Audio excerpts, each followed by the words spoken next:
மாணவர்கள் பணம் இருக்கிறவங்க என்ன பண்ணணும்னா இவர் மாதிரி ஆட்கள் பார்த்து நிறைய கத்துக்கணும். வாழ்க்கை என்ன செய்யலாம், நம்மளால முடிஞ்ச சமுதாயத்துக்கு என்ன செய்யலாம்.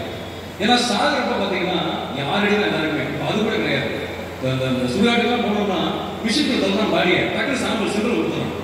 இவ்வளவுதான் வாழ்க்கை, செம்பு தான் வாழ்க்கை. கடைசியா நீங்க மரணப்படையும் போது அருணாப்படையும் அர்த்தத்தை குறைக்கலாம். அதான் உண்மை. அப்ப அப்படிப்பட்ட ஒரு நிலையற்ற வாழ்க்கை, மனித வாழ்க்கை என்பது நிலையற்றது. அப்படிப்பட்ட வாழ்க்கையில இந்த மாதிரி மனிதர்கள் பார்த்து நம்ம கத்துக்கணும். நான் அவர் எப்ப சந்திச்சேன்னா ஜனவரி 1, 2024 தான் சந்திச்சேன். 23 நாள் தான் ஆச்சு சந்திச்சேன். நல்லக்கண்ணையா வீட்டுக்கு போறேன். கம்யூனிஸ்ட் கட்சி நல்லக்கண்ணையா வீட்டுக்கு புத்தாண்டு அன்னைக்கு நான் போறேன். ஆசீர்வாதம் வாங்க. அன்னைக்கு இந்த மனுஷன் உட்காந்துருக்கேன். நான் ரொம்ப நாள் ஆசை சந்திக்கணும். இவர் எப்படி சந்திக்கலாம், வீடு எங்க இருக்கு, அட்ரஸ் எங்க இருக்கு, எப்படி ஒரு பார்க்கணும்னு ரொம்ப எனக்கு ஆசை. நான் பார்க்க முடியல.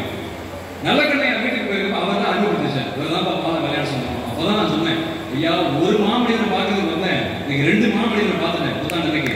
இனிமேல் இந்த மாமனிதனோட நான் பயணமாக போறேன்னு சொல்லி முடிவு. இப்ப நானே வந்து அவரோட இருக்கிற பார்த்தீங்கன்னா சாப்பாடு வாங்கிட்டு பரவாயில்ல கூட்டு போய் என்னை கூட கூட்டு போவாரு. அவங்களோட அன்பு பாலம் டீம் எனக்கு ரொம்ப பிடிக்கும். நம்ம நல்ல மக்கள் நம்ம எல்லாருமே.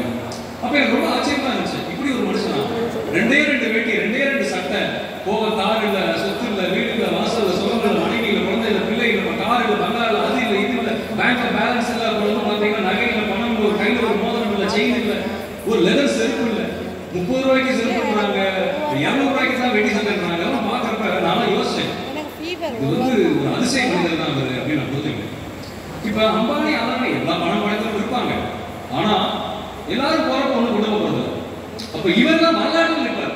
வரலாற்றில் யார் நிற்கிறார்கள் தான் ரொம்ப முக்கியம். நீங்க வந்து எல்லாம் பிறகுதான் ஜாரம், வரலாற்றில் யார் இடம் பிடிக்கிறார்கள் என்பதுதான் ரொம்ப முக்கியம். நீங்க எல்லாருமே பிறக்கிறோம், வாழ்றோம், சாப்பிடுறோம். நாய் கூட தான் பிறகுது, நாய் தான் வாழு, நாய் தான் பிள்ளை பிடிப்பது, நாய் தான் ஜாரு. ஆனா இந்த மனிதர் வரலாற்றில் இருக்கக்கூடிய ஒரு வரலாற்று நாயகன் என்பதை நம்ம புரிஞ்சுக்கணும். அது ரொம்ப முக்கியமான விஷயம். ஆகையால் வந்து மரணமில்லா பெருவாழ்வு அப்படின்னு சொல்லுவாங்க. அந்த மரணமில்லா பெருவாழ்வு எப்படி கிடைக்கும்னா இந்த மாதிரி மக்களுக்காக சமுதாயத்துக்காக தன்னை அர்ப்பணித்து வாழும்போது தான் அந்த மரணமில்லா பெருவாழ்வு கிடைக்கும். மரணமே அடைச்சா கூட வரலாற்றில் ஒரு பெயர் உச்சரிக்கப்படும், இவருக்கு ஆண்டு விழா கொண்டாடப்படும், அனைவரும் இவரை நினைத்து பார்த்து நிம்மதி அடைவார்கள், சந்தோஷம் கிடைக்கும். அதுதான் மரணமில்லா பெருவாழ்வு. இப்போ நான் வந்து ஓப்பனா சொல்ல போனா அப்துல் கலாம் ஐயாவோட நான் பயணமாயிருக்கேன், முன்னாள் குடியரசுத் தலைவரோட. அவரை பார்த்து நான் ரொம்ப வியந்து போயிட்டேன். அவரை விட இவரை பார்த்து ரொம்ப வியந்து போயிட்டேன். அதுதான் ரொம்ப முக்கியமான விஷயம். காமராஜர், நல்லக்கண்ணு, கக்கன், ஜீவா, அப்துல் கலாம், இந்த மாதிரியான மாமனிதர்கள் எத்தனையோ பேர் இருக்காங்க. கக்கன் இருக்கிறார், நிறைய பேர் இருக்காங்க. அந்த வரிசையில் வைக்கக்கூடிய தகுதியை பெற்றவர் நம்ம